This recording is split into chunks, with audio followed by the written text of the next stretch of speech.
Yeah, so what the fuck would we just watch? Daniel Correa, Scott NDX, Gorilla Blood Radio. We were sitting here getting ready to record, and the Mayweather McGregor fight's on. So we figure, hey, let's watch it and we'll banter back and forth. What the fuck? Scott, thoughts?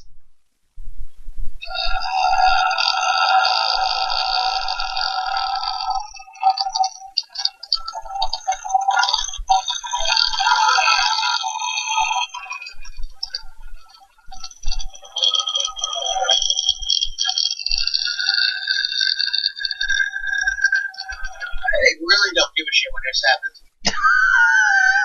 Dude, you know what that reminded me of? The belching contest in Revenge of the Nerds.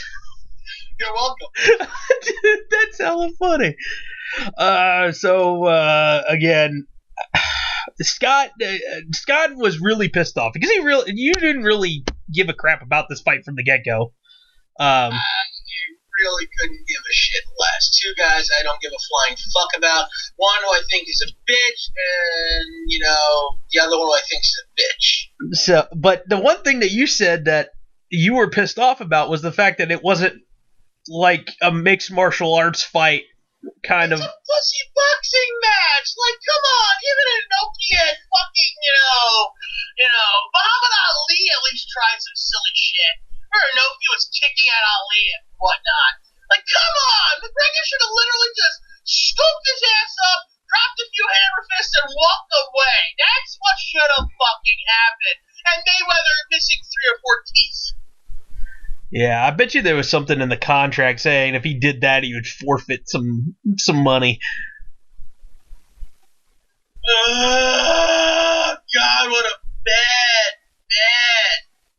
time. I regret sitting through that whole thing. Yeah.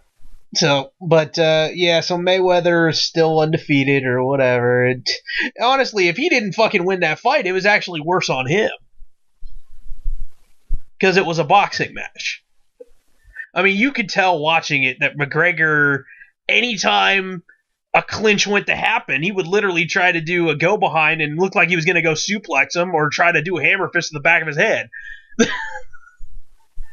So. I just want to know why McGregor looked like he was whole fucking noodly arm the whole time. Like his punches looked so weak.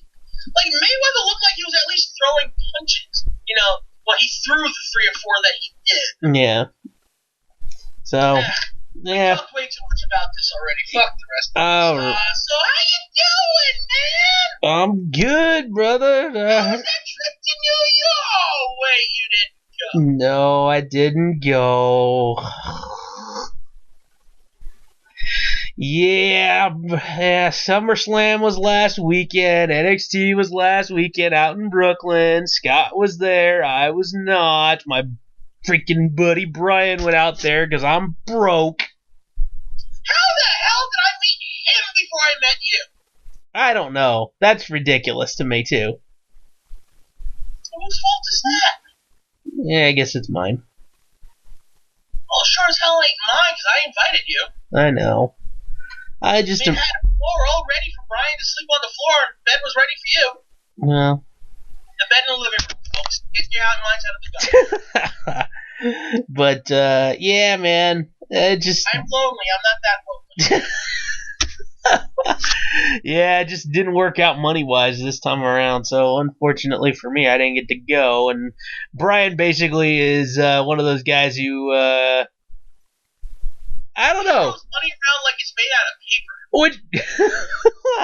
Yes, very much so. Nah, he works hard. He's been working crazy hours, so he finally has some a decent amount of funds there coming in for him. So he might as well freaking can't take it with you. It goes right out if he spends it like that all the time. Holy crap! Yeah, dude, can't take it with you. That's for sure. Yeah, he's definitely not trying. Well. And speaking of not being able to take it with you, dude, I'm so mad, dude. The freaking Powerball thing. God damn it. I wanted to win the Powerball. Who won it? Some lady back up in the Northeast. I think it was like Maryland or Massachusetts or something. It's like 700 million. $700 million almost, I think. The fuck you gonna do with that much money? I would invest in like apartment complexes. So then you have invest in diabetes research. Yeah, that'd be cool. Here's $200 million. Cure diabetes. Fucking cure diabetes now. I'd be like, find a way to like resurrect Jimi Hendrix, and so he could play another concert, and then light his zombie corpse on fire. All the while playing the guitar that had flame retardant paint on it. So it's like backwards. That's so fucking weird. I don't know. I don't know where the hell I was going with that. That's almost as bad as my. I wanted to do a comic one day, very short comic, where Elvis dead, and literally Elvis's corpse just falls from the rafters onto the stage, and some guy just goes, "Oh shit!" just pulls him off the stage, while everyone goes, "Ah!" Nice. Well, funny. Oh man. So, how are you doing on Animated August? It's been a few weeks since we've had a show because of SummerSlam weekend and all the crap going on. I had my family reunion was one weekend. I can't remember what it was. I couldn't do a show, and then you were at SummerSlam, and I can't remember. I'm slightly behind, but I'm not nearly as behind as I could be because I've marathoned the shit out of some movies recently. Yeah. Do you want to go through your list real quick, or you? Sure. Okay, so we're doing Animated August movie marathon thing over at horrorsonline.proboards.com. If you want to join in, it's a little late, but we do have Sci-Fi September starting here at the end of the week. Yay! Oh God, it's the 27th already. For those who don't know, it is currently Sunday. It is 1:02 a.m. when I'm recording this show. I probably have people calling security on me right now, getting ready to knock on my door or buzz my door because no one ever fucking knocks anymore, and they're going to yell at me because I'm yelling at my computer. Future boy over there. I'm in a different time zone. So he's in a different day. Yep. You see, for normal people, it's Sunday. For weirdo fuck person over there, it's Saturday. Yeah. I have no idea where I was going with that. I have no idea where that insult was going. So it's just like, oh, let me throw fuck in there because fuck. Hey, I'm wondering what the icon is going to be, the little badge for Animated August. I got no clue. I'm leaving that shit to Dave. Yeah. That's too much thinking. Yeah, because I didn't think about that until just now. I was looking at the badges. I'm like, ooh, that's right. You got to come up with something. So. I'm just looking at the badges, and I got like 3 pumpkins on top of each other, just like stacked on top of each other. It's like a pumpkin snowman. That's funny. That worked out perfectly. It kind of did. So. Then we have to think what we're going to do for Sci-Fi September, Arnold Schwartz in November, shit like that. Yeah, I sent him a bunch of stuff last year for the different months. Yeah, we got 2 different Schwartz in Novembers with actual Arnolds in it. One's Arnold from Terminator, and the other one is It's Not the Puma. Yep. I'm wondering what Anyone doesn't understand that reference, turn off the stream now. No, turn it off. I said turn it off. Turn the fucking stream off. You don't deserve to listen to this. Good. Now that they're gone, let's continue. All right. You want me to go over my list real quick first, or you want to go over yours? Nah, you go first for once. I'm tired of being the guy that instigates all this shit. Okay. Well, just to go, we'll go back through it. I'll go from the beginning, just because I don't remember where. Yeah. I don't remember where I left off. So, I watched Lilo and Stitch. I watched We're Back at Dinosaur Story, which is a really good one. I totally forgot about for a while there. Emperor's New Groove. First time I've actually seen Tangled the whole way through. That's a good one. What do you think? I liked it. I liked it better than Frozen. well, a lot's better than Frozen. Yeah. Look, Frozen's not a bad movie, but it is not as good as it's made out to be. Tangled is a superior film. Yeah, it's a good flick. I watched. And acting style's pretty damn good too. Yeah, I watched TMNT, the animated movie that came out in '07. That one was really weird, with the past characters living forever, coming in, catching the monsters. Yeah, it was weird. it was awkward because like we're kind of a continuation of the original movies, but not a continuation of the original movies. Yeah. What? I watched Rockadoodle. That one's one I was like, oh shit, I saw that one. I've had to watch it. The Page Master with Macaulay Culkin and Christopher Lloyd, and I think Patrick Stewart plays a voice of somebody in that. Whoopi Goldberg. It's a good little flick. I think this is instant classic, if not soon to be classic, Zootopia. I've probably watched it 6 times since I bought the Blu-ray. Yeah, it's a good one. It's like, I want to watch something. Throw Zootopia on. I'm happy now. Yeah. I saw Corpse Bride for the first time. I like that one. I still like Nightmare, which I watched later on. So, Who Framed Roger Rabbit? Honestly, probably one of the best movies ever. Shaun the Sheep movie, which is pretty funny because there's actually no dialogue in that entire movie. You know, I watched that last year in a movie theater for work, and I didn't hate it. Dude, it actually is kind of funny. Then again, I do like the animation style used. I like that stuff. Yeah. I watched Final Fantasy VII Advent Children. I liked it. It wasn't terrible. I'm sorry. No, it wasn't The Spirits Within. The Spirits Within is absolutely horrendous. I'm sorry for both. I watched the Lego Batman movie. Thank you, Redbox. That's actually really funny if you haven't seen it yet. I really want to. I'm probably, if it's one of those, hey, look, it's $10, I'm just going to buy that. Yeah. Resident Evil Damnation. That's a pretty cool one. No, it's not whatsoever. An American Tale, which I haven't thought of in a long time until I saw it on Netflix. Yeah, really good. The Road to El Dorado.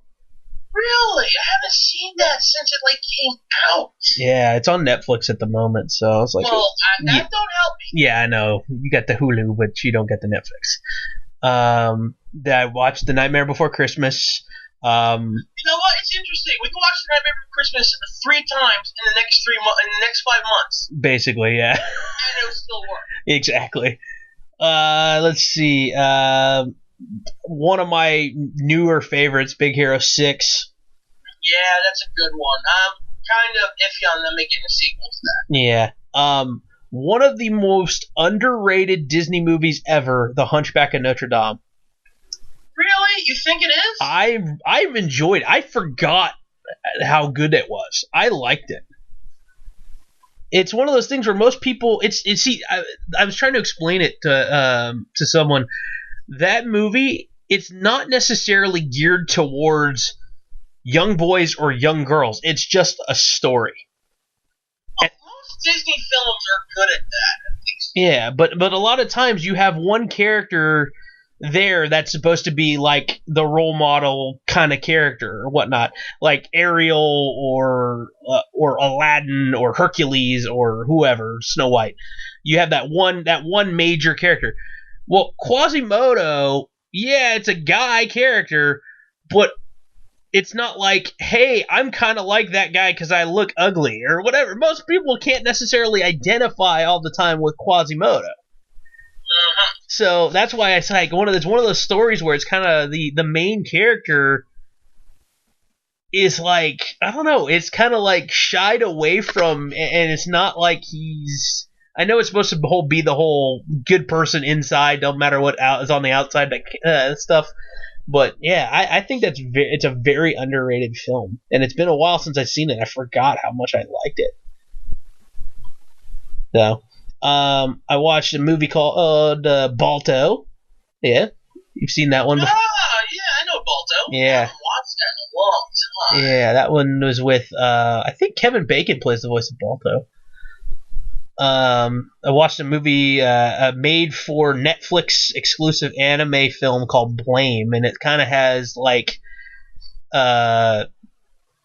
Matrixy post apocalyptic world, weird sentinel creatures, and yeah, it was pretty out there. But if you like anime, that's something that you can watch. I watched Pinocchio for the first time in like 20 years. Yeah, I got that on my list of stuff I eventually need to watch, but I don't watch it for this. I'll definitely be watching during maybe December. Yeah. I watched Surf's Up. Dude, I actually really like Surf's Up. Have you watched the sequel yet? No, I have not. Oh. Is that one even better?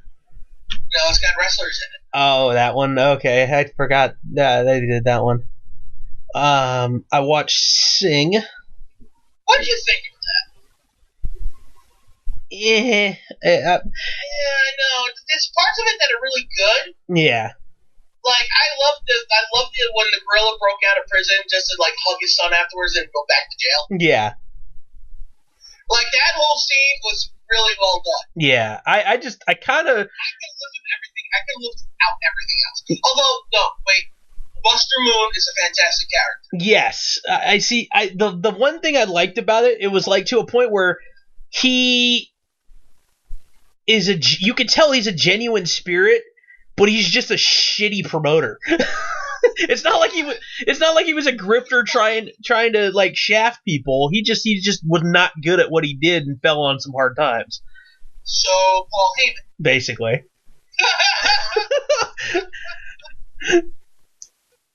So I don't know, and dude, the freaking his assistant, the freaking the lizard with the glass eye. I'm like, oh my god, it's like they said, hey, we want this guy to have an assistant. Just turn some old person from Florida at a retirement center into a character. Like I said, there were some great moments in the movie, but overall it was lackluster at best. Yeah, it was kind of average. They had, because they had to do so much with so many different characters to get their general backstory, so you could feel for all of them. You really didn't go too much into them even further. Like they did a little bit with the main character. Moon. Yeah. Also be said. Let's say this: Seth MacFarlane as an old school Frank Sinatra crooner was weird. Yeah, it was definitely different. I kind of upset about the whole thing because it's Seth MacFarlane. I'm not a fan of his.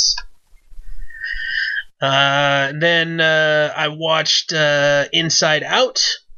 Yeah, that was a real bad idea for me to watch after going through the shit that I went through a few weeks ago. Yeah. Like, literally, that was the movie I watched. I'm like, I'm trying to hurt myself right now. Yeah, what if feelings had feelings? Like, oh god, I hate myself at the moment. Why did I watch this? Yeah, and then What movie, but such bad fucking timing. And then just today, I watched Open Season, which actually, I really like that movie. That's one with Ashton Kutcher and someone else? Yeah, Ashton Kutcher, and I think it's Martin Lawrence. Oh god. Yeah, it's really good though. Like the Martin Lawrence is the bear who is basically like a performing bear, and the Ashton Kutcher plays like the deer, antelope, whatever the hell it is, and basically get put out into the wild, and he's been like basically a domesticated bear forever, and so he basically can't do anything. It's hilarious. So I actually remember watching the first Open Season, thinking it was pretty entertaining. I haven't watched it in a long time though, so I would have to give that a rewatch. Yeah, that movie's like, I can't believe you watched the last film on your list right now. Yeah, Norm of the North. I literally just finished it before logging on.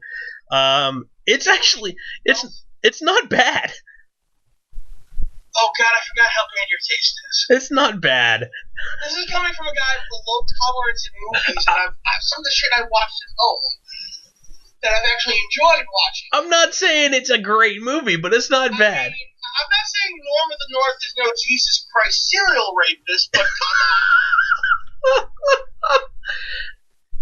Hey, and I still got a few more, so I know, like I said, I got Kubo and the two strings and stuff like that, sitting here waiting. So That's a fantastic. I can't wait. I don't care what Leica puts out next. I'm gonna watch it. yeah, I honestly, I probably could have been like super far ahead, but in the past week, I like binge watched the first season of Dexter again. Oh, sorry. Dude, I fucking love that show.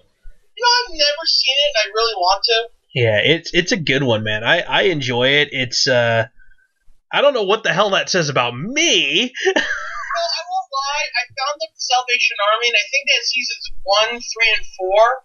And my OCD wouldn't let me get them because season 2 is missing. That's funny. That's yeah. It's like, I can understand. I want to. I do, but do I want to? I won't. That's pretty. Yeah, my OCD fucks up a lot of that type of shit. Yeah, wow.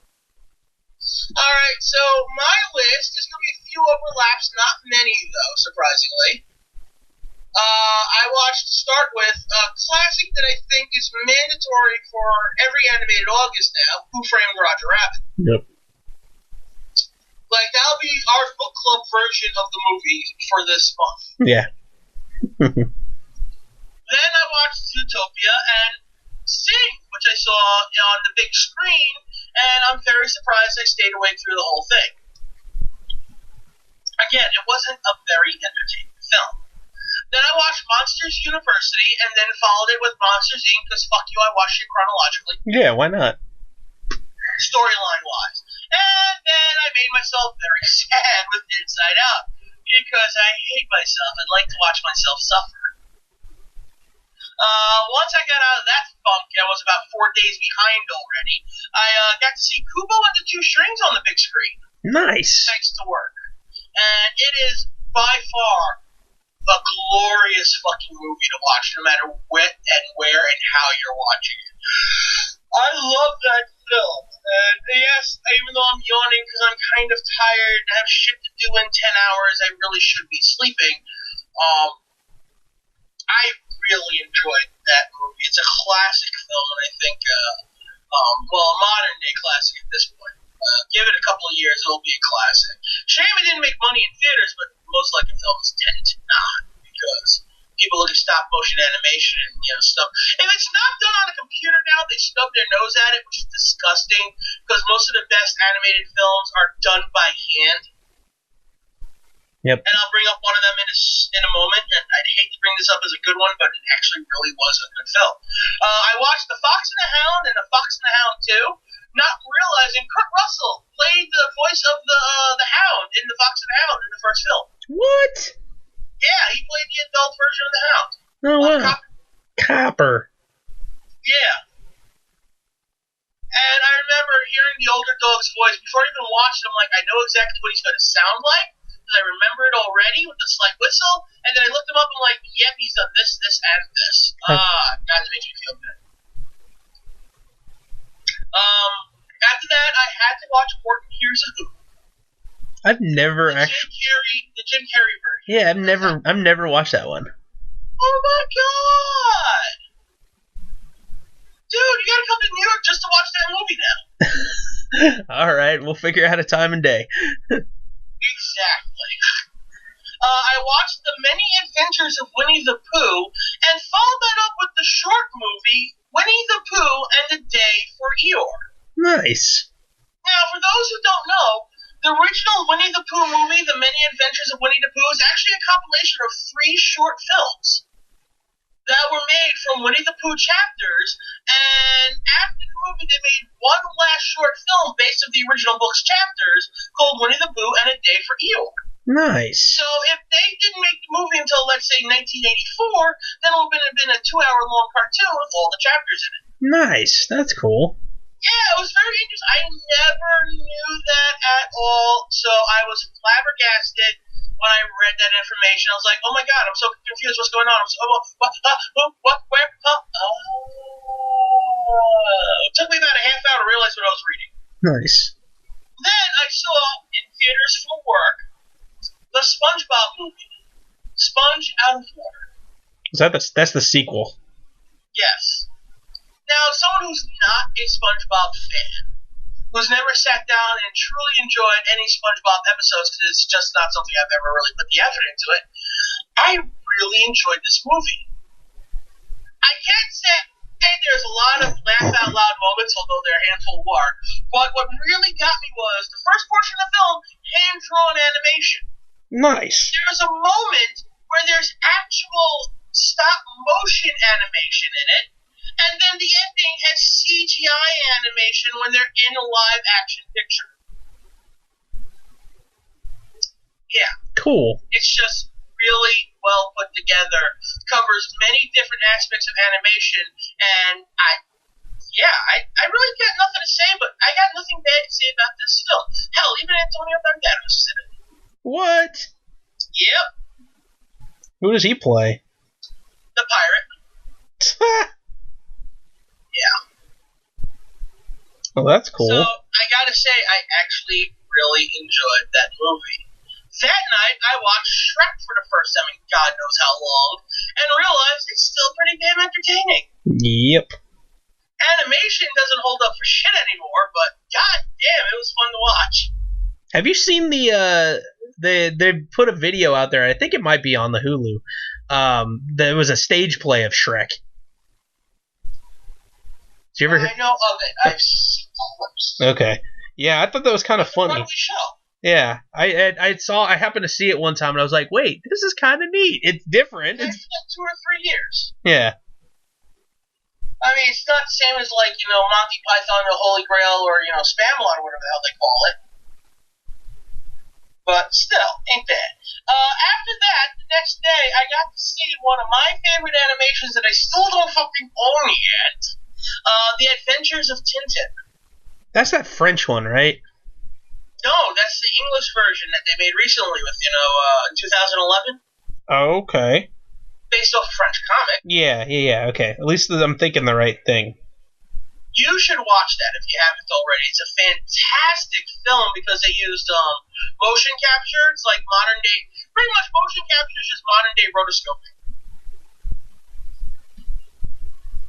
Right on. Did I lose you with that one? No, I'm here. Do you know what rotoscoping is? Yeah, isn't that the same kind of shit that they did with Scanner Darkly and shit? Isn't that? So yeah, Scanner Darkly is a little different. I don't know how they animated it, but rotoscoping. The best example of rotoscoping will be the Max Fleischer Superman cartoons from the 1930s and 40s. Okay. What they would do is they would take photos of people, or animated cells of people, and actually draw over them to get as lifelike an animation as possible. Okay. So that's how they created the Max Fleischer Superman cartoons, which are amazing to this day.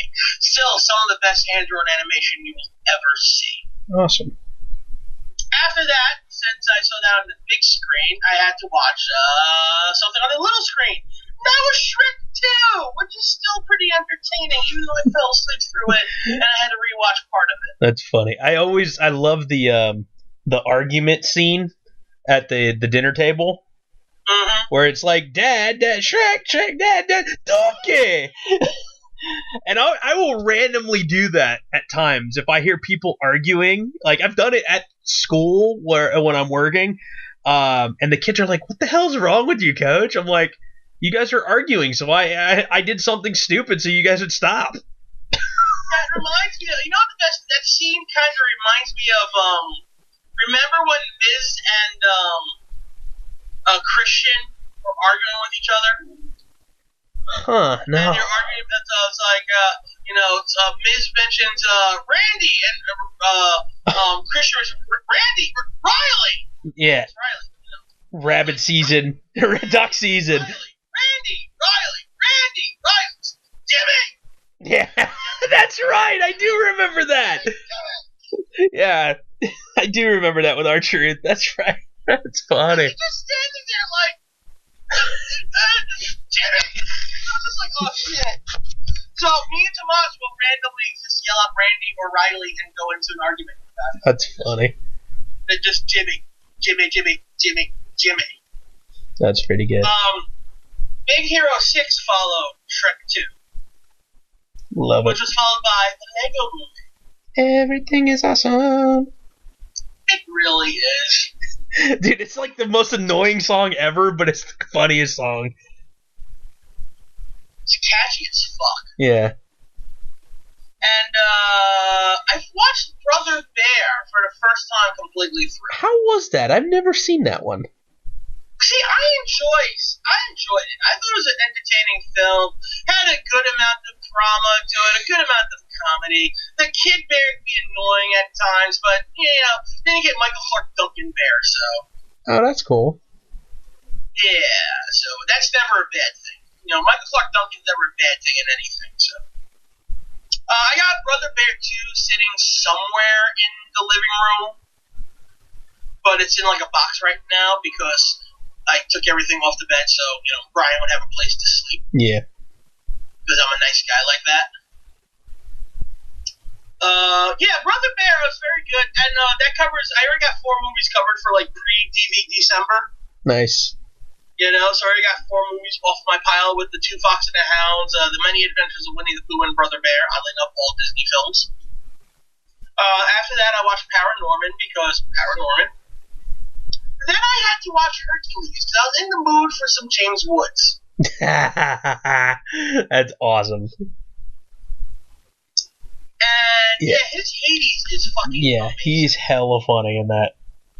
Although I have to admit, Rip Torn playing Hercules is hilarious. Then I watched back yesterday because I was off yesterday and I decided to do absolutely nothing with my life. Despicable Me, Despicable Me 2, and Minions. And I will say this, watching Minions the second time, it was funnier than the first time. That is a really good one. I actually like the Minions movie better than Despicable Me 2. Really? I like that most of the 3s. I have not seen Despicable Me 3 yet. It's very low on my list to do because random brother out of nowhere. Yeah, I saw that one in the theater. Took my nephew, and it's really funny because I think I posted it on. Wait, is the movie really funny or is the situation? No, the situation is funny. Oh, okay, because I just want to get that clear. No, the situation. There was a situation in the movie where somebody stepped away from whatever the crime fighting organization that Gru and the wife are a part of, and the new person that they hired, I swear to God, looked like a caricature of like Summer Rae from WWE with a big ass nose. It's fucking hilarious. As soon as I saw it, I'm like, oh my God, that's freaking hysterical. And I'm pretty sure I want to say I put it on the Instagram. If I can find it, I'll let me see if I can. What did you think of it? It was okay. I still, the first one to me is the best one out of all of them. And then Minions. I think Minions gives it a run for its money. Really? I think Minions work because of Scarlet Overkill. Yes. Yeah, I like that villain. Yeah, and that was what, Sandra Bullock? Yeah. Yeah, the scene. I like the scene. They're trying to hitchhike to VillainCon, and they don't realize they're getting in the car with a bunch of the bank robbers, a bunch of villains and whatnot, and the one of them freaking shoots the rocket launcher at the cops chasing him, and I found it really, really funny because then afterwards it's like, oh, here, which one of you guys did that? And he hands the gun to the other guy, like, no, he did it. Good job! And he's like, no, trying to take it back. Just the little things. No, you're right. It's the little things. And that was one of the ones, part of the film that did very well. So, yeah. That's funny. Man. God damn it. I can't find that picture now. Son of a bitch. I thought I sent it to I thought I either posted it up or sent it. I don't know. But it was really funny. It was like a very ugly caricature of Summer Rae in that film. So, those to me was funny. All right. I don't remember you posting anything like that. Okay. Well, yeah, so you got yourself a good little list there going, too. So, nice. So far, I am still about, 7 days behind or 6 days behind or something. You know, eventually I should be able to catch up a little bit. I don't know if I have any more work after Monday until September. So Get a little bit of a break here before from the summer program to the after school program. This will be the first time ever since I've been, assistant site director. The last 2 years, it's just like, in 2 weeks program starts. So work. This year, school's starting a little later for the school that I'm going to be in.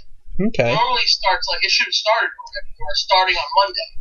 That's normally when it starts. This year, it's actually starting after Labor Day, which is surprising. Yeah. Whatever. Okay. I'll take it. And if I can get a few days rest, I'll get a few days rest. I'll go out. Maybe I'll hit a bookstore. There's a really tiny used bookstore on Bell Boulevard called Turn the Page Again. Maybe I'll go there just for shits and giggles and realize they have nothing I want because I only buy comics these days.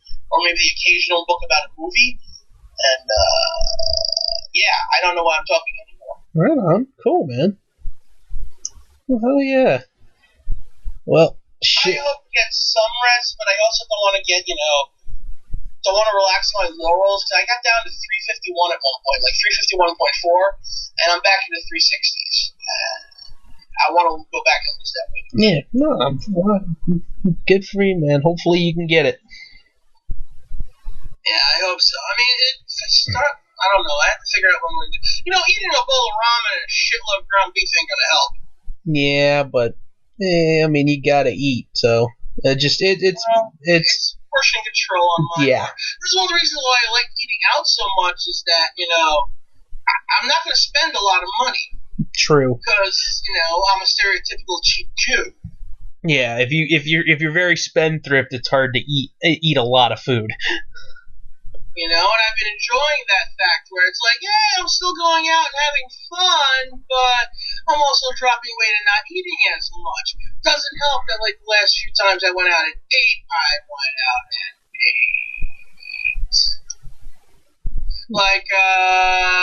before SummerSlam and NXT, we have a tradition of going to a bar called the Hollow Nickel. It is a bar 2 blocks away from the Barclays Center. It is by far one of the best places I've ever been to, food and ambiance-wise. I had 2 beers on Saturday, and then a free drink. Really? I had 2 beers on Sunday, and then a free drink. Nice. Yeah. That's 4 drinks that I usually have in, 3 months. It was a bit much. Not in the way of, oh god, I'm so fucked up. Because honestly, 3 beers with food in me didn't do shit. Nothing. Nada. Zilch. I didn't feel anything from those drinks, except for maybe a little schwitzy. My rap name, Schwitzy? Schwitzy. That's my whole rap gimmick. I just stand in the back wearing a giant fucking fur coat and some jewels and a fucking crown going, boy. While I fan myself with a hand. Boy. I'm gonna make a shitload of money. Sounds like a plan. Who needs to win the lottery when you're schwitzy? Oh Lord. Oh god. It sounds like you're getting a little delusional because you're probably tired since it's almost 2 in the morning. Oddly enough, my sleep schedule is starting to regulate to be around 2 in the morning to about 10 in the morning. Yeah. Crazy. I was sitting here yawning. I don't know if you could. So, did you want to talk wrestling, or do you want to cut it short? I don't know. How long has this show been going on? We've been talking now on here about 40 minutes or so. Wow, what the show? I guess we should talk SummerSlam. But before I do so, I need a bottle of water. So I will be back. if you want to like ramble on about NXT, start running down the card and talking about that. When I come back, you let me know where you're at, and I'll tell you exactly what happened. Sure, that sounds good to me. Or at least for now, I'm gonna be super excited and a super mark for something that we don't normally talk about too much on this show, and that's Global Force Wrestling, GFW, Impact Wrestling, whatever it used to be, TNA. I'm super fucking happy. Whoa! Yeah, Scott doesn't like it. He hasn't really liked it or watched it for a long time. Especially, I think the moment where Scott officially stopped watching Impact Wrestling forever was when they signed Ken Anderson. So, but just this past week, they had the title was vacated because Del Rio's been having El Patron, whatever, was having problems stemming from his relationship with Paige and a possible domestic abuse. So they vacated the title, had a gauntlet battle royal rumble thing, and your new global champion is Pro Wrestling's He-Man. Eli Drake. So I'm super fucking excited for that. So did that shit air already, or is this some weird future spoiler? No, that actually aired this past Thursday. Oh, okay. Yeah. So I think that's fucking awesome.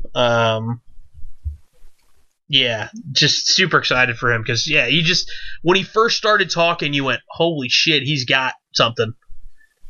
Yeah, like I said before, when I first saw him in that stupid group with Drew Galloway, Drew McIntyre, The Rising. He talked once. I'm like, tell Drew to shut up and let this guy continue. Yeah. Because I still think Drew's accent is fake. Just like, I stop this.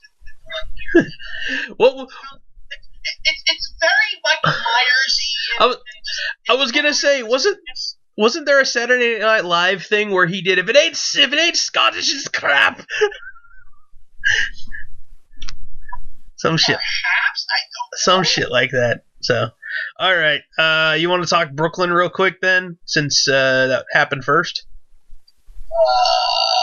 So if you saw this past week's NXT, you saw Dylan Miley kill No Way Jose because my mistake, Lars Sullivan. Yeah, you know him by a different name apparently. Which is his horror movie name.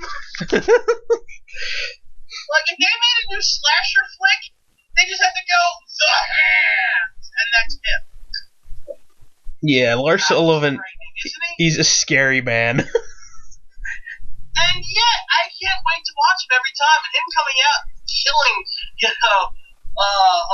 No Way Jose was fantastic. We were all fascinated by the whole thing.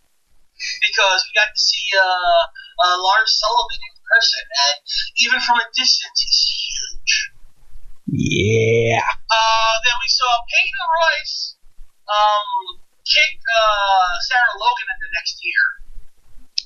Yeah. And then the men from Mustache Mountain. Yay. Tyler Bate and Trent Seven lost to the tag team of Pete Dunne and Wolfgang, who actually got the pin. Yeah, I was rather shocked at that. I saw where they were setting this up. I'm like, no way. Could he? Yes, he got the pin. Holy shit. And the way Wolfgang was looking at Pete Dunne and Pete Dunne was eyeballing Wolfgang, I think we know the next contender for the world title. Yeah, I agree. And honestly, I am looking forward to that match because Wolfgang is way too much fun to watch. Well, the dude is just like a like how they call Tejano a blue collar brawler. Yeah. That's exactly what I see in Wolfgang because the man was literally a bartender before he got signed. And they will always tell you, dude. I love it. They always make mention. Oh yeah, he was just working at a pub like 2 weeks before the tournament. And I love the fact that he got signed and deservedly so. Yeah. The dude may not be the Christmas wrestler out there, but he is fun to watch. Yeah. And it's always funny because I think out of all the people that were in that match, shockingly, I think Tyler Bate is probably the one that's like the least over. It's more because it's how clean he is. Well, it's funny because it's like in the main tournament, I was shocked. I'm like, literally, he's coming out and he's waving to the crowd, and yet he's over. And now it's like, well, that was more. I think in Britain he's going to be more over doing that than here. Maybe, but yeah, it was. Realize it's also wrestling. Trent Seven's like charisma incarnate. Yeah, dude, he's awesome. Wolfgang just got this it factor to him because he's an everyman. Yeah, and Pete Dunne is. Want to root for the everyman. Yeah, and Pete Dunne's just a motherfucking beast. Pete Dunne. Yeah, I fucking. Pete Dunne's the bastard love child of William Regal and Daniel Bryan. So. Yeah, dude. Yeah, and you know what? It's one of those things where I get it, and I know I've said it before to you, and I've said it before to Harry the Boobs. There's certain things that I don't like when it comes to beltless titles, championships, and the whole idea of disrespecting the title and things like that. It's kind of funny because, like, there's certain people, like, just the way you carry the belt or the way that it just, even to a point where, like, I'm almost not mad at Pete Dunne because that's his gimmick. Well, remember when Nigel used to be champion ROH? I wasn't watching too much at that time, so remind me. When Nigel would come out, he actually wore the title backwards. Oh, okay. Where it was above his ass. Okay. But he didn't just wear it like, how, when Ziggler did it, he wore it to show it off when he first came out because he, shows his back to everyone. Yeah. Then he turned the title around. No. He wore it all the way to the ring like that to be a disrespectful prick. Okay. Because Nigel was a heel at the time. Yeah, I mean, I can understand if it's your like Naito over in Japan. He made this whole big old deal with the I think it was the Intercontinental title, where he thought New Japan had too many titles that they were basically worthless. So he literally would like kick the title down the aisle, and he's being blatantly disrespectful to the title. And then Tanahashi beat him, and then they showed pictures on social media of Tanahashi trying to like clean up the belt. Yeah, my only issue with Naito is his finisher. I do not like Destino at all. Yeah. It reminds me of I don't know, it feels like it requires too much of the guy he's flipping over doing the work.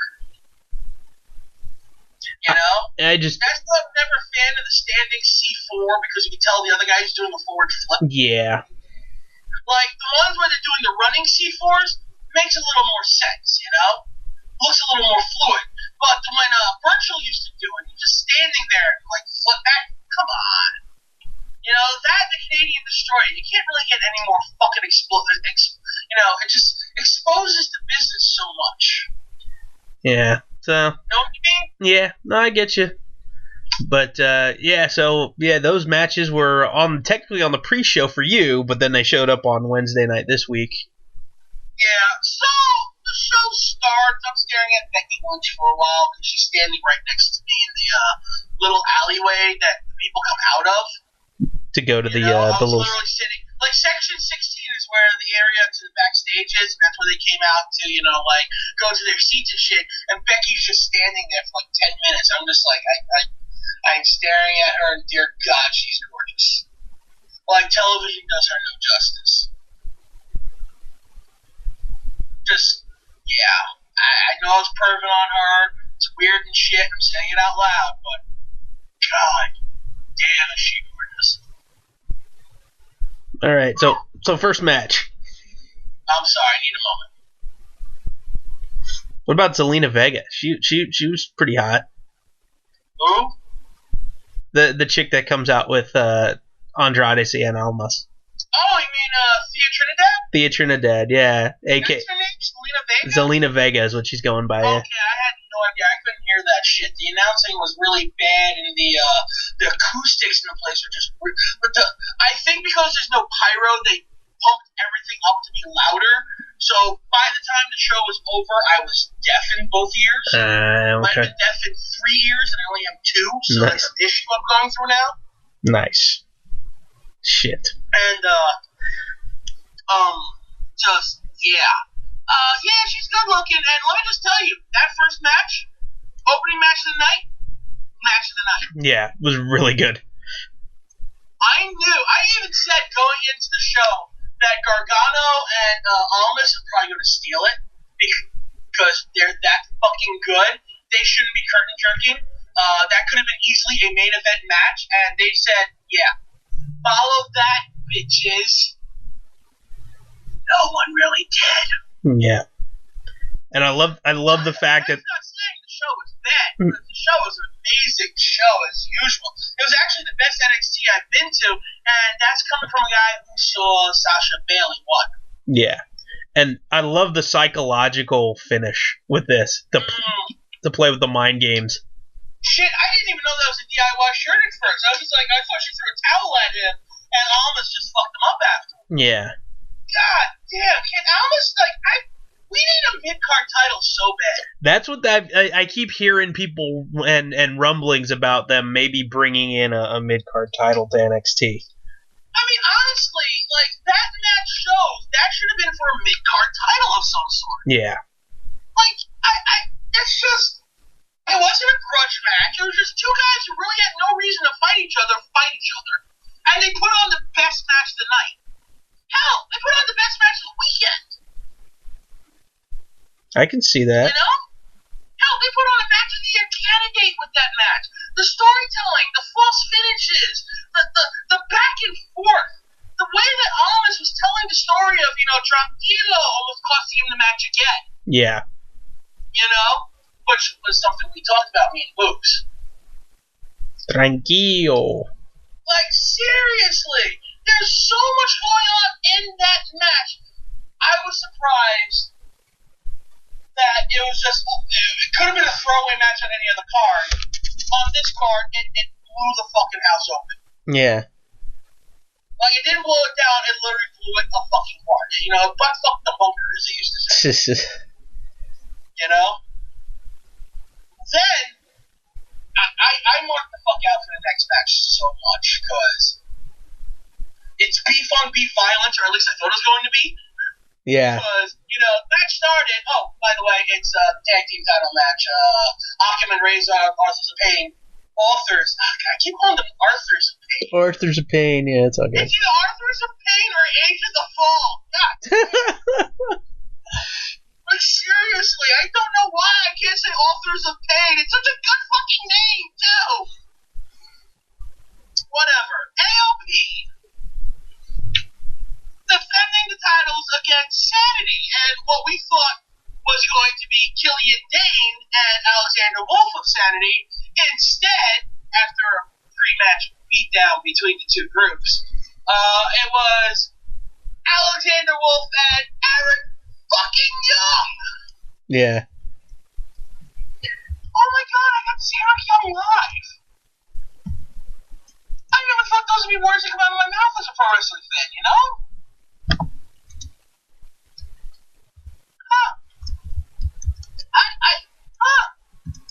I'm very happy about that. It was very shocking, but fuck it, I really wanted to see Killian Dane live. Honestly, I wanted to see all three of those guys wrestle. Plain and simple. Because Killian Dane is just like, I have been waiting for a long time being in the WWE in some fashion. And Alexander Wolf is a fellow German, and fuck, I gotta vote for a fellow German. Plus, Wolf has come a long way in a short time, hasn't he? Yeah, he has.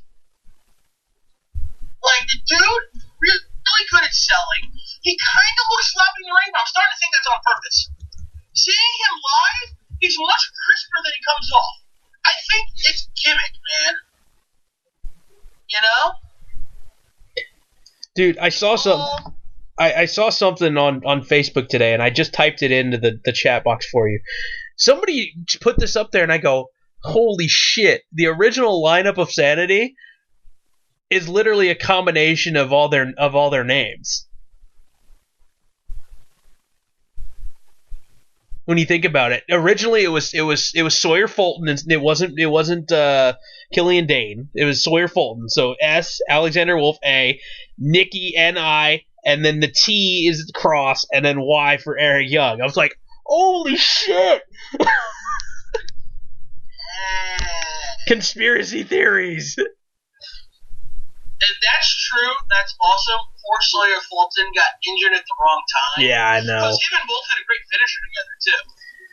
Yeah, now Sawyer Fulton is doing... what is he doing now? Nothing right now. He's still hurt. He's recovering. Yeah, he's still hurt. Fuck. Maybe if he comes back, he'll start a feud with them, because they kind of nonchalantly threw him out when Killian Dane magically showed up. Yeah. Honestly, that match had one of the spots in the night, I think. What spot are you talking about? Which is the crossbody into the table? Yes. Dude, as soon I as... love the fact that Killian Dane looked at Nikki Cross when she was like, oh shit, I gotta do it anyway.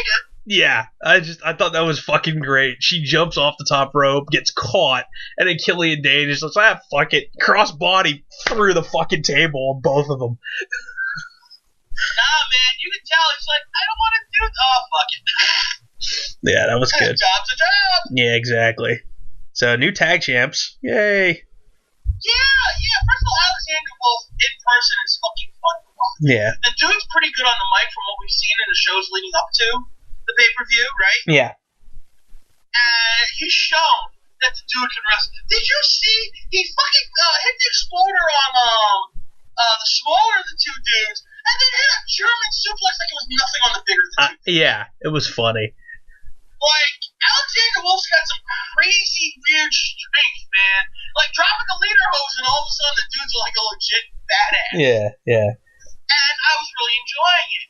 And the MK with a, sort of like a Doomsday Device-ish, neckbreaker Yeah. type dealy. But, fuck it, they won, and I get to say this. Eric Young is a champion in the WWE. Alexander Wolf is a champion in the WWE. It's pretty awesome. I have a feeling they're going to run Freebird rules with it, too. I'm fine with that. Yeah. Man. I'm digging the concept of the group and the way they put everything together. It's just so much fun. And then Red Dragon fucked everything. Yay. Yeah, I was not expecting this because I didn't see them come out next to me. I just saw Bobby Fish. I did see them come out next to me. Actually, I saw Bobby Fish start walking out. And then, it's just like they're in the ring and they're fucking up Sanity and I'm losing my... No, let's be honest, I already lost my voice. I lost my voice in the first match. Gargano and Almas was such a good fucking match. Actually, my voice broke about 2/3 of the way into the match. Nice. I was like, my voice was shot at that point. I was hoarse the rest of the night. I regret nothing though because the show was so damn good. It deserved me losing my voice. Then, Eric Young, Sanity, Authors of Pain. I got it right that time. God, that was so much fun. It wasn't the best match, but it was probably the most fun I had during a match. Yeah. And then the post-match beatdown, which just says Red Dragon is fucking there. Yeah. So Bobby Fish, Kyle O'Reilly, and you can actually rename Red Dragon to be just plain old Red Dragon. None of that special spelling that they had on the indies. Yeah. And people will still know. And yet, that still wasn't the biggest surprise of the evening. I will be getting to that soon.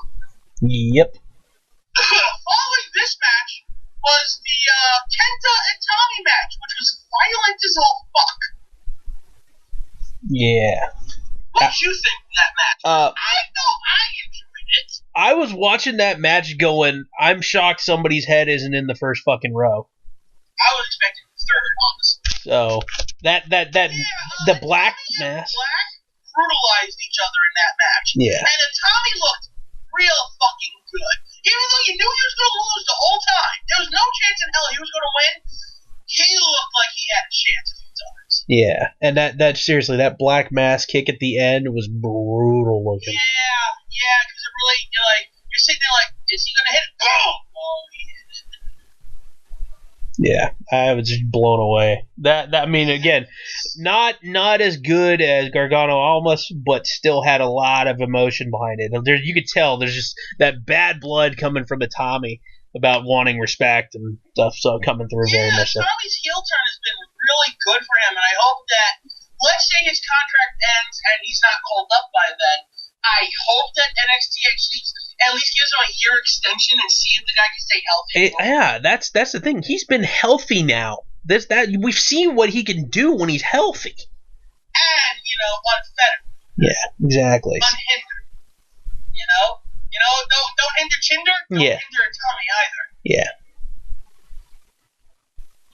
Then we had the women's match between Asuka and Ember Moon. Disappointing ending.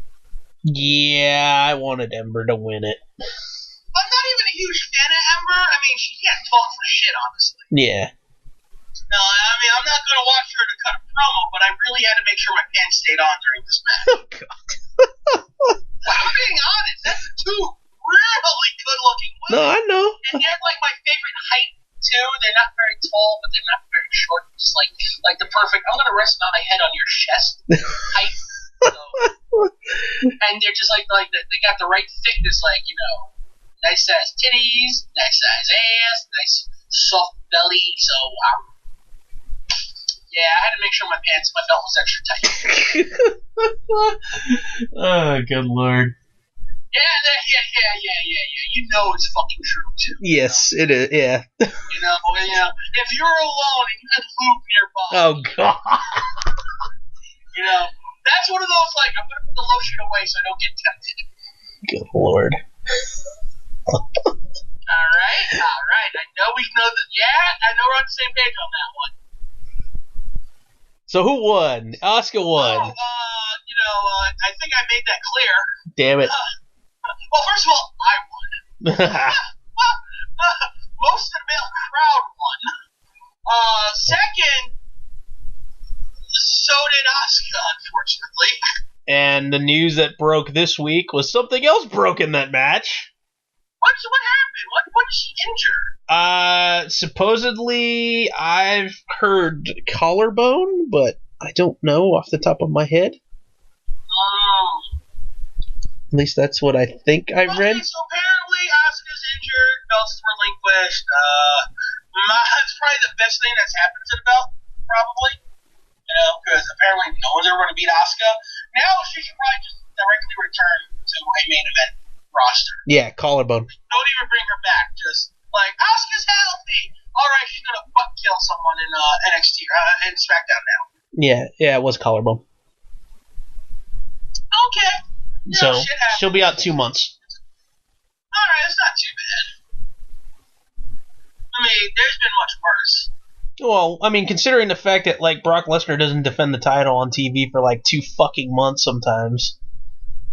Yeah, but Brock Lesnar protects you. Yeah, but again, there are rules in the quote-unquote handbook, and I do air quotes for a reason, that you're supposed to defend the title. Brock Lesnar defends the title on the ethereal plane on a daily basis. Yeah. Defending the world from demons. He defeated Thanos to retain his title. Well, someone's going to beat Thanos at this point. I guess the only one who really will do it is Brock. I mean, Braun Strowman put Thanos through a table, but I'm sure he'll get up too. Yeah. Dude, that was fucking funny. Okay, yeah, we'll get to that part for SummerSlam. Maybe. Alright, main event.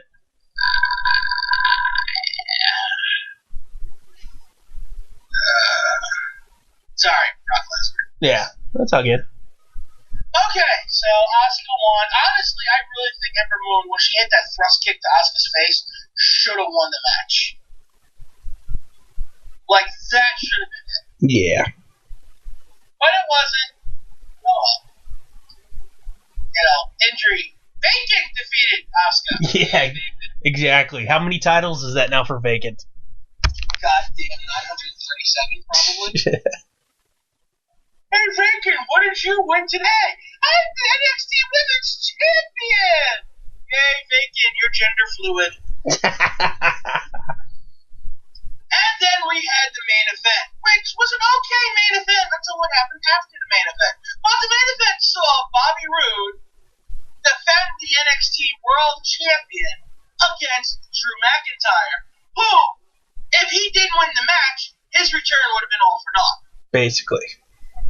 Now, it was a good match. I really enjoyed it. But once Bobby Roode lost, if you notice, he fucked off pretty quickly. Yeah. And I can tell you why. Because next to me, while Drew McIntyre is celebrating slightly, someone comes out, goes through the crowd, and everyone loses their fucking mind because everyone was looking at that spot waiting for him to come out. Everyone who knew was coming out from that area was waiting for him to come out. And that's why when you saw Drew McIntyre staring down Red Dragon in the corner, everyone was cheering from the other side. That's because they all saw Adam Cole, baby! Dude, I freaking marked out, dude. You marked out? Oh my god! Like,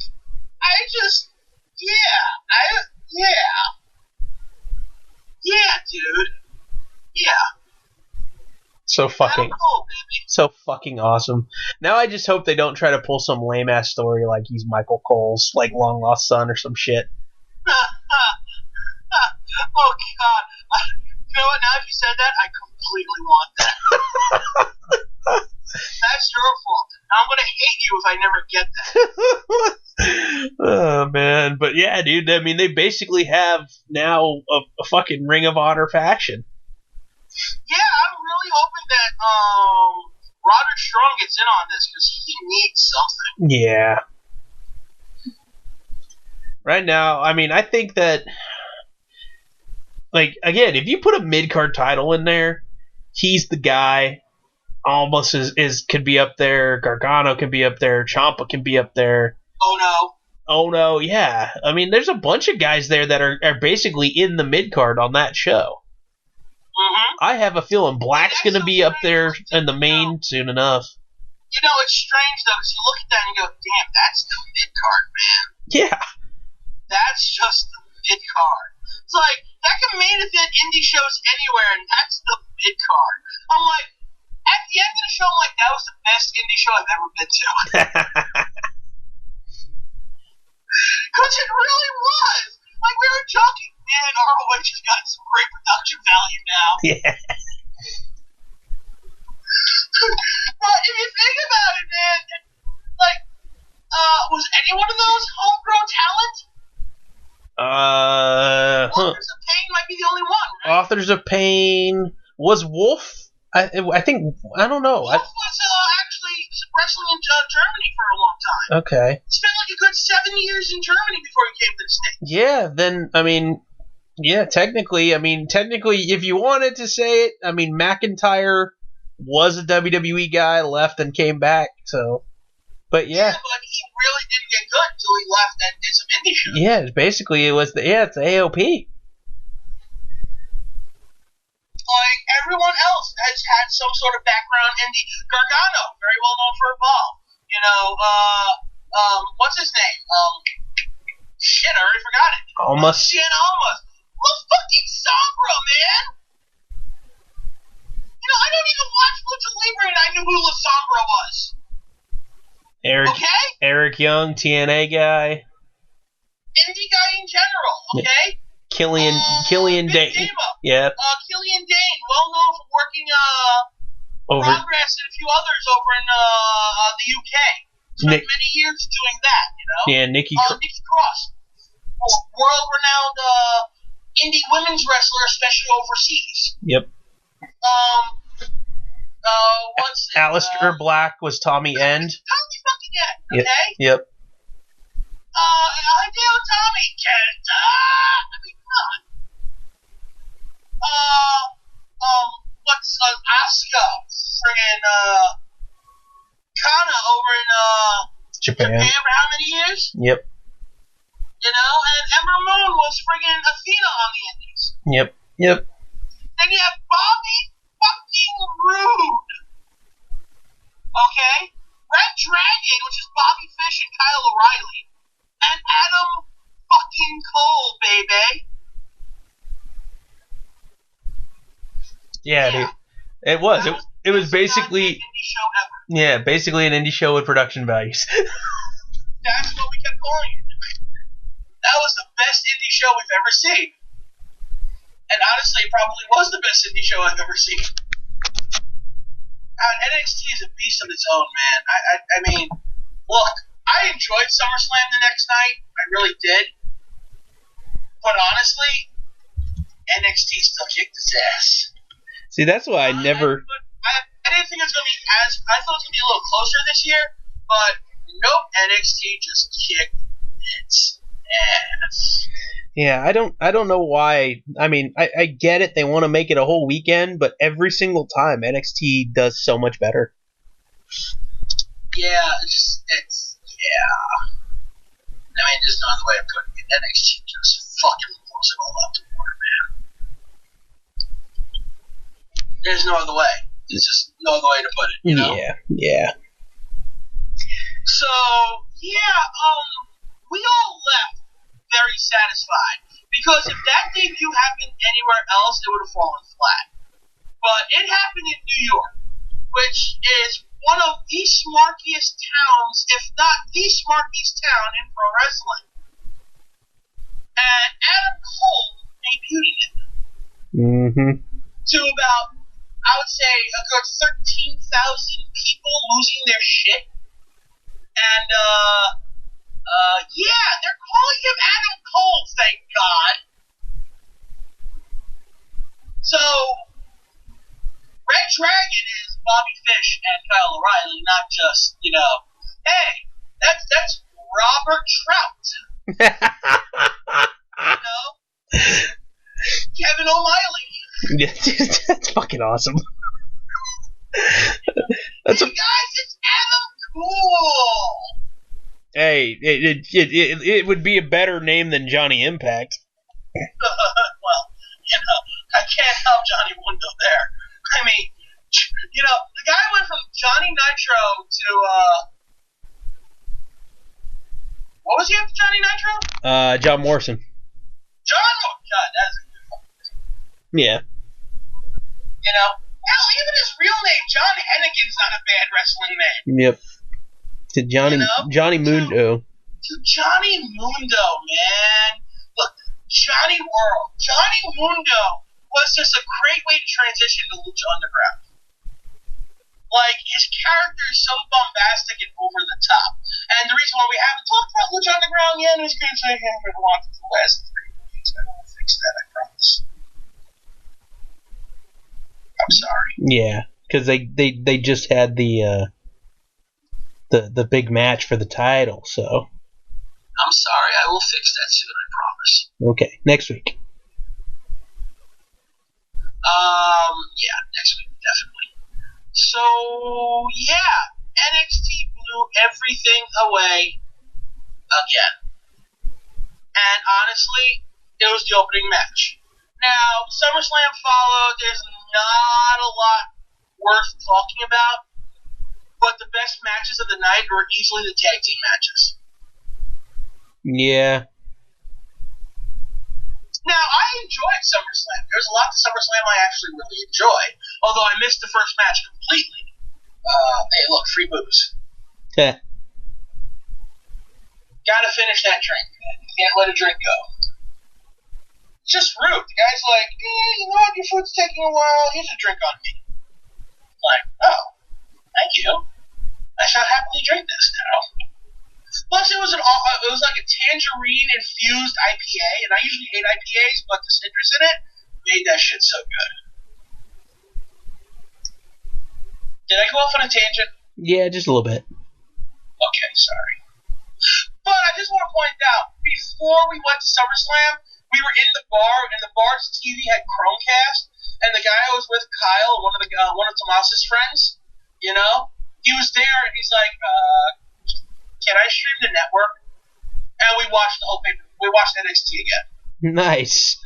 So we're sitting there in the bar watching NXT, and because we had that shit playing instead of Batman Forever, which was going to play on the television, which, by the way, would still been fucking fine to watch because, Jim Carrey as the Riddler is hilarious.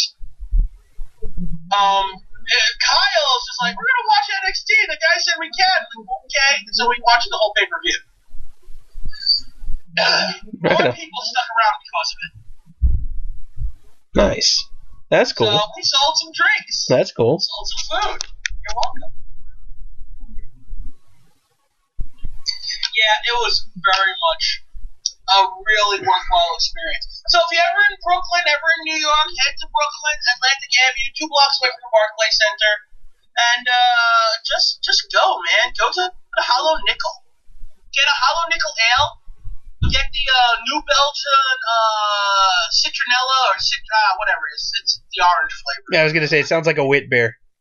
Yeah, just get the orange flavored IPA. Yeah. And get yourself some cider while you're there. They have a great can of cider there. Don't know the brand's name, but it's really fucking good.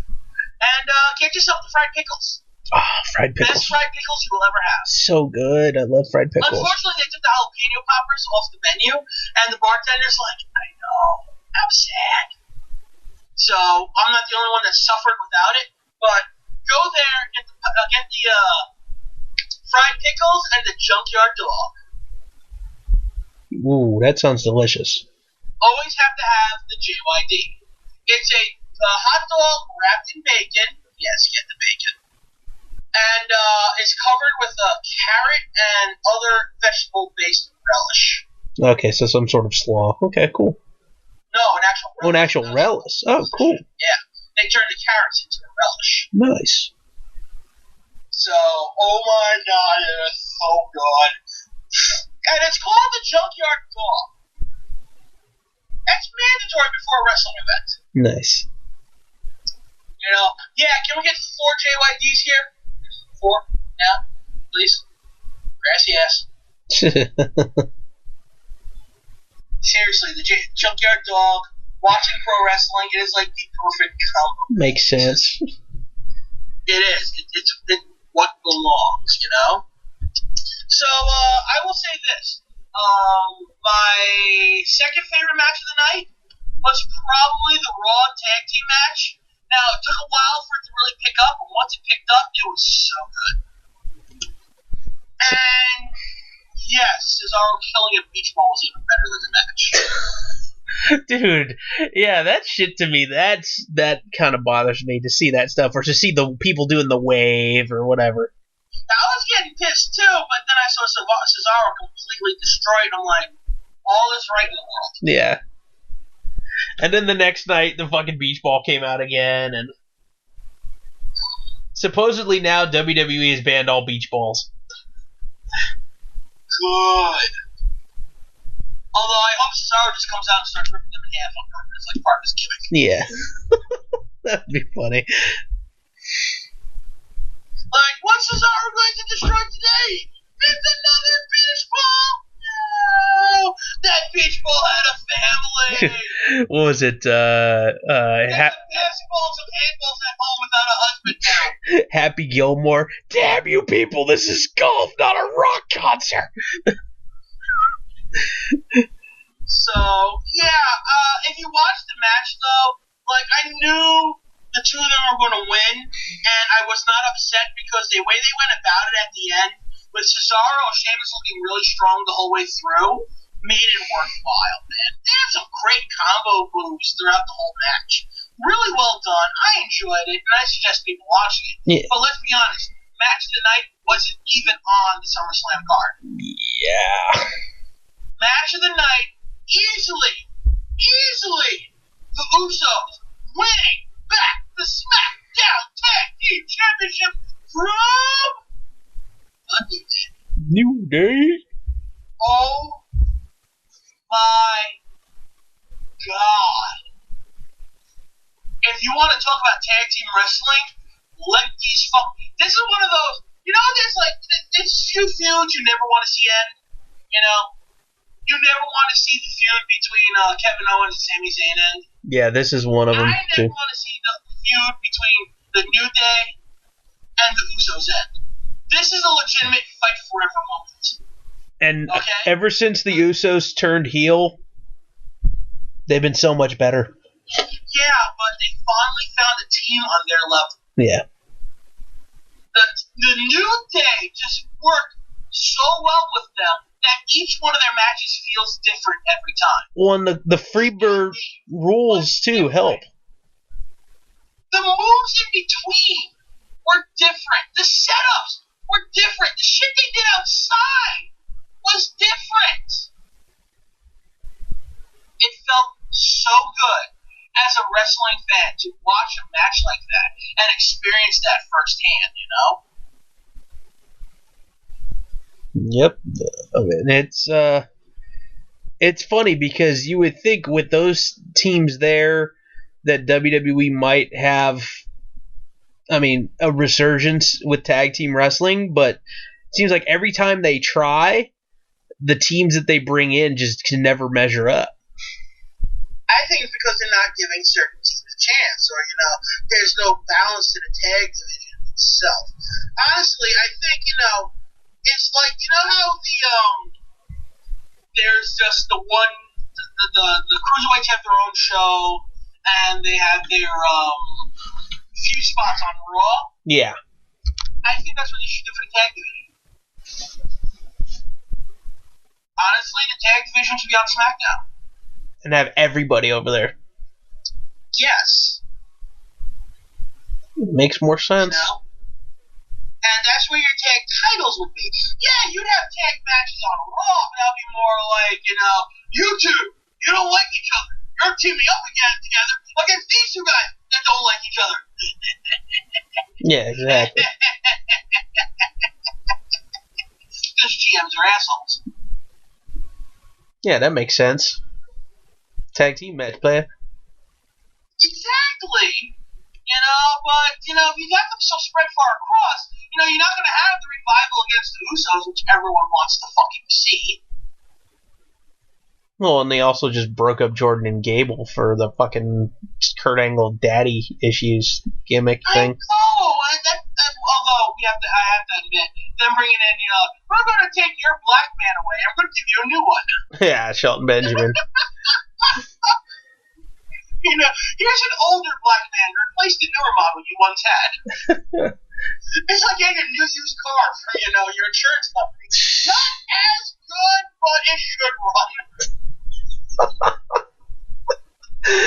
Oh, man. Well, you know what? I was told, oddly enough, during SummerSlam, I'm like, is Shelton Benjamin ever going to come back? That's funny. Yeah. Like, you're supposed to debut. They did a promo. I hurt my shoulder. I'm out. It's like, then he fucking disappears for a year and a half. Well, shoot. The SmackDown after SummerSlam, though, was absolutely... glorious. Yes. And somehow Bobby Roode's a fucking face. Oh, he debuted in Brooklyn. Yeah. So, yeah, he is so... That's in English. Like, come on. Yeah. That's... Like, are you kidding me? Come on. Look, Vince might be pissed off that, you know, they're singing his song and he's coming out as a bad guy. You want Bobby Roode to be a heel. Bobby Roode will eventually be a heel. His songs will be over as fuck, though. Yeah, but, I mean, if you want him to be a heel, you have him come out and beat the ever-living shit out of a baby face. Not Aiden English. Yeah, not Aiden English, dude. You're giving him a jobber, essentially. I mean, hell, yeah, you give him a heel jobber. Give him Ty Dillinger. Or Zack Ryder. Yeah, Mojo. You know, Zack Ryder's a god in New York. What better way to prove yourself a douchebag than by kicking the shit out of that god? Or slapping his dad at ringside or something. Oh, God, can we? Zack Ryder's dad is always there, dude. And he always deserves a good face wash. It's funny. Oh, man. So, yeah, sounds like you had a fun weekend. Came out, and you can tell. I'm sorry, what was that? I was going to say, it sounds like you had a fun weekend, though. I did. I gotta say this, though. Bobby Roode came out, and he came out on SmackDown, and he heard the crowd go nuts, and he went from being, I'm going to be a bad guy, to, holy shit, they love me. Like, he just had the same reaction 3 nights before at NXT. He was still a bad guy. That's funny. But, dude, this is SmackDown. Yeah. It's a completely different crowd, and he comes out, and you just hear, and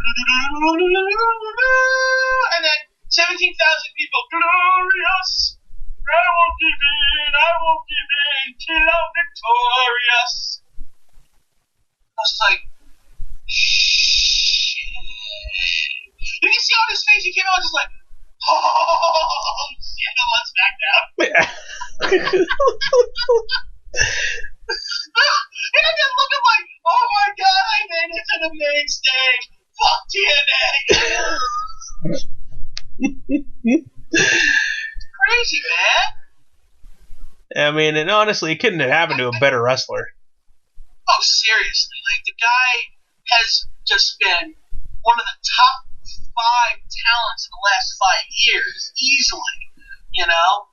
And the guy's still got a good 5 years left in his tank, I would say. Eric Young's got maybe 10. So they got some time with these guys. Look at Samoa Joe, what they've done with him. Yeah. Okay? He might be one of the most over fucking guys right now, and he headlined SummerSlam. Former TNA talent, man, headlined SummerSlam. That's a thing that happened, dude. Freaking AJ Styles in a major feud. Freaking. Oh, God, I almost fell asleep during that match. I really wanted that match to end so bad. Yeah, but I'm just, I mean, again, how many titles has he held in just a little over a year? Yes. AJ Styles is awesome, but God, I hated that match. But yeah, man, like seriously, like the whole first half of that show was like title change city, dude. I was not upset by No, that. I just knew that at the end that none of the titles were going to change hands. All of a sudden, I'm like, fuck, all these titles are changing hands. Jinder's going to keep the belt. Fuck. And you know what the best part about that was? There's about 6 of us in the crowd that cheered that. Me and Tomas being 2 of them, of course. And we just loved how everyone was deflated after that. It was just like, there wasn't booing, there wasn't cursing, it was just, what just happened? Yeah, my main thing was the cash in the week before, I think. That was just fucking idiotic. It ruined everything. The only thing that was worth was, where's your briefcase, chance? Yeah. And it just... lost to Cena. Yeah. Oh, God. It just... God, good match. Bad fucking ending. Oh, and then on top of that, too, aside from Corbin, you lost the other big guy to a fucking injury on Monday. Who? Big Cass. Oh, what did he do? Slip on a banana peel? Dude, he blew out his knee or something in the middle of the fucking match with Enzo. He had a street fight with Enzo on Monday. And he literally went to go for the Empire elbow and he couldn't plant and he fell down. Oh, God. I'm probably going to watch Raw after this now because I haven't seen it yet. Yeah, so... Yeah, so Cass is out. There goes that career. Yeah, so Cass is out for now. I think they I don't know if something tore or something, but yeah, he's going to be out for a little while. Not like that match did him any, justice on fucking SummerSlam. That match was so bad, most of the people I was with forgot that it happened. Oh, dude, the funniest part about that thing was Enzo trying to squeeze through, oiling himself up and squeezing through the shark cage up on top, and I'm like, okay, you squeezed out of the thing. Jump on him. Instead, he jumps down and takes a boots and runs, deservedly so. Yeah, that's what bothered me the most. I'm like, that is the obvious spot here, and you fucked it up. I just find it funny that, he as stupid as he is, he had wherewithal to wear gloves. Yeah. Like, grease myself up. Okay, let me put on gloves so I don't die. That's funny. You know what would have been even better? If he's trying to get off the cage, he's hanging there, and then he got the big boot. Just dangling. Yeah. God, that match was horrible. Yeah, it was. And that's more Big Show than anything else. Like, Kaz is still green. He needs someone to carry him in a match, and Big Show's not that guy. Yeah. And congratulations go to Natalya for finally fucking winning a title. Oh my God! I was not expecting that, but I was so happy when that happened. I was cheering for her the whole time. I kind of figured that they probably would. But you never know with WWE, especially when they put the freaking glow stick crap on the belt. I was like, I don't know, maybe. Yeah, I like that glow stick crap. That shit was really impressive live. Yeah, I don't like it. I think it's stupid. Hey, look, it works for her gimmick other than, hi, I'm a black chick. Yeah, it does. I guess it is her gimmick shit, but I still... It just makes me think of, like, when Edge won the fucking title from Cena, and he goes, hey, look at this title, and it spins! Well, that was a slap in the face of Cena. Yeah. Now, speaking of Edge, I've been I've been listening to lately? The podcast? The ANC Podcast of Awesomeness. Yeah. Well, okay. I've only been listening to the interview portions, because as funny as they are, at times I don't give a fuck. Yeah. But I've been listening, I listened to Samoa Joe, I listened to Bobby Roode, I listened to Eric Young. It was like, man, these things are really interesting, because they're talking about, oh yeah, we've been friends for years, blah, blah, blah, yada, yada, yada. They had the Revival on, and that was really cool. Did you hear the one, I've only listened to it one time in the past, month or so, but I listened to one of them talking with Daniel Bryan. No, I didn't listen to that one. I was going to, but then I saw there was one with both Shawn Michaels and Mick Foley at the same time. Oh, cool. And they are doing a anatomy of a match. And the match they're talking about was their match from Mind Games. And the interview was so good, I literally had to watch the match again. That's cool. Shit. Yeah, it was something Christian came up with where they wanted to get, two people who were in a match together and have them talk about the match on the air live at the same time. Not just one person's perspective, but, both their perspectives on what happened in the match. And, that spot where Shawn, got pissed at Mick because Mick wasn't there for the flying crossbody was actually all planned. Oh. And that was actually Mick's idea. Interesting. And then they started really just, waylaying into each other like it was a legit fight. And, when was the last time you watched that match? It's been a long time. My suggestion, go to the network after we're done on here and just watch the match. And you'll see how just for 1996, it is not a WWE match. It is just a much better match than it has any right to be. Shawn Michaels probably at his best because it's not a wrestling match. It's the first time you ever see him in a real fight. And Mick Foley being Mick Foley when he was allowed to be Mick Foley. And you'll see, even with the shenanigans at the end of the match, just really, really good pro wrestling and one of the best matches I've ever seen. And one of my favorites, and I understand why completely, it's Mick Foley's personal favorite of his career. Alright, we'll definitely have to go back and watch that. Please do. You will not regret it. Right on, man. Well, oh yeah, Brock's still champ. Jinder won, pissed off the whole crowd. Fuck. Yeah, and then the main event, the 4-way. Oh god, dude, I love the fact that Braun Strowman body slammed Brock Lesnar through 2 announce tables and then went all Wizard of Oz with the 3rd one.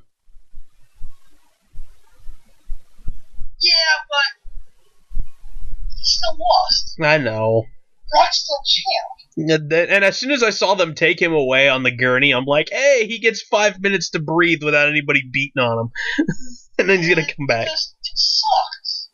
It sucks so much because most of the crowd didn't want Brock to win at all. Yeah, I know. Most of New York is done with Brock Lesnar. I'm done with Brock Lesnar. I'm done with Brock Lesnar as a human being. I mean, if they shot him into outer space without a helmet, I'd be fine. See, I was thinking it was going to be Joe winning and then Heyman showing up with Joe the next night. Be like, hey, sorry.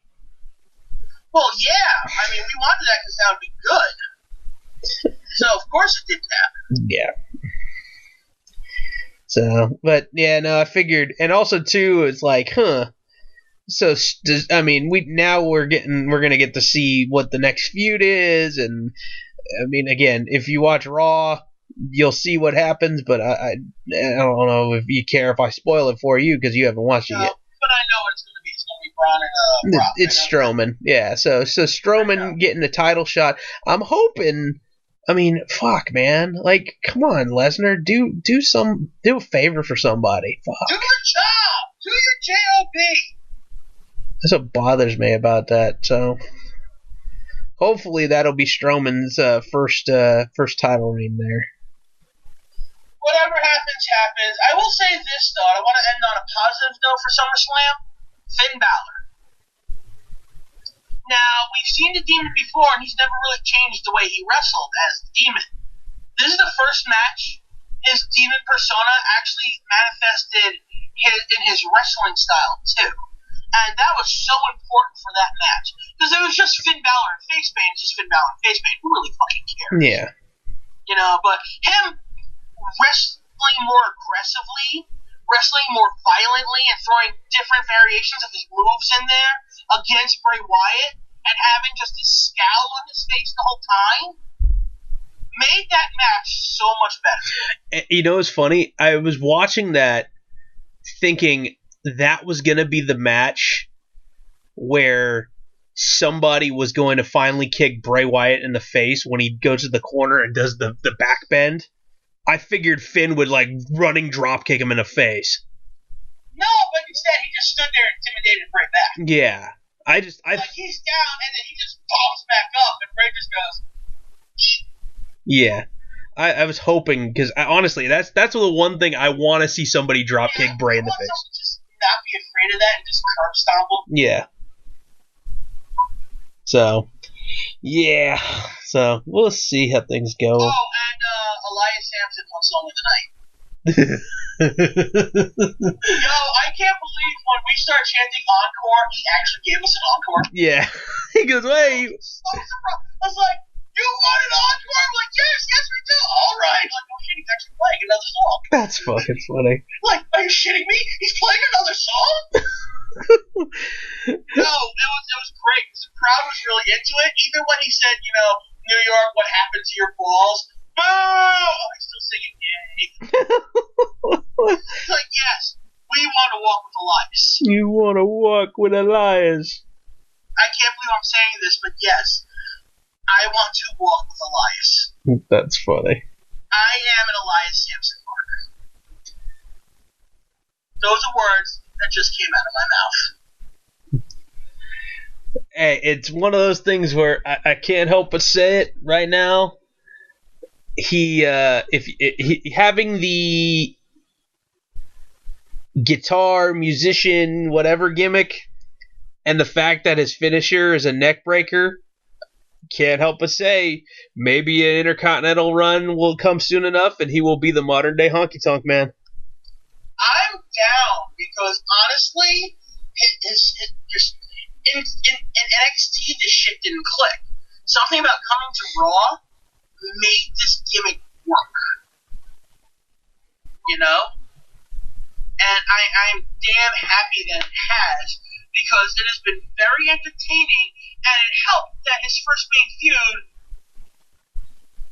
was, you know, Finn Balor. He didn't win, but in the end, he kind of won. Don't you agree? Yeah, no, it's one of those things where I'm not overly fond of him in the ring. I still just can't get into him as a wrestler, but he knows how to push people's buttons. That's the one thing I think about the gimmick that works for him. And to think, I want this guy to be like a bootleg Spartan because he looked a lot like Gerard Butler. Well, remember when he first debuted, he kind of was cut like a Spartan. You're like, man, that's Gerard Butler right there. Like, what's a 25-cent Gerard Butler doing wrestling for the E? It could be worse. They actually could have put him in a Spartan outfit like Magnus. I thought they really were going to do that. And then all of a sudden, you know, it's Elias Sampson. Come walk with me. The Drifter. What? I don't. What? Drift away. Drift away. And, yeah, his gimmick is he's one of the reasons to tune into Raw. Like, honestly, he's one of the reasons to tune in.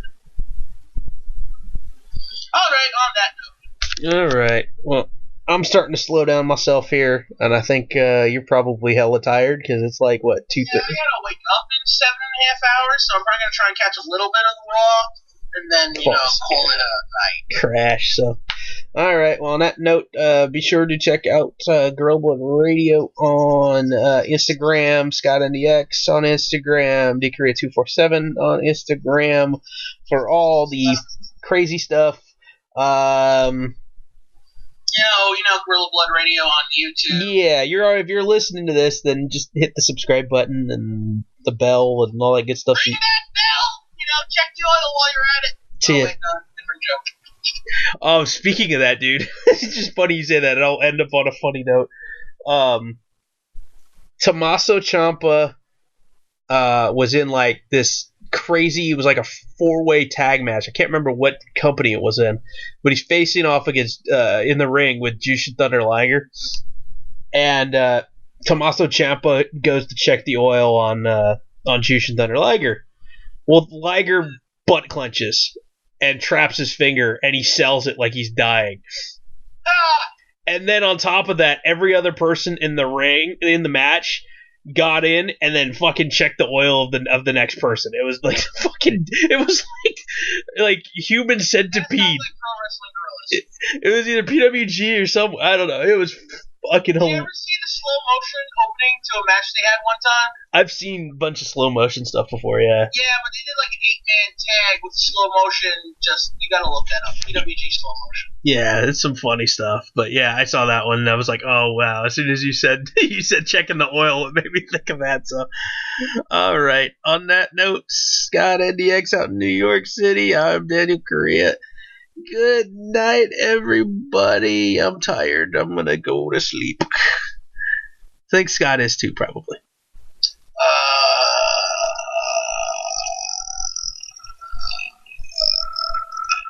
I'll take that as a yes.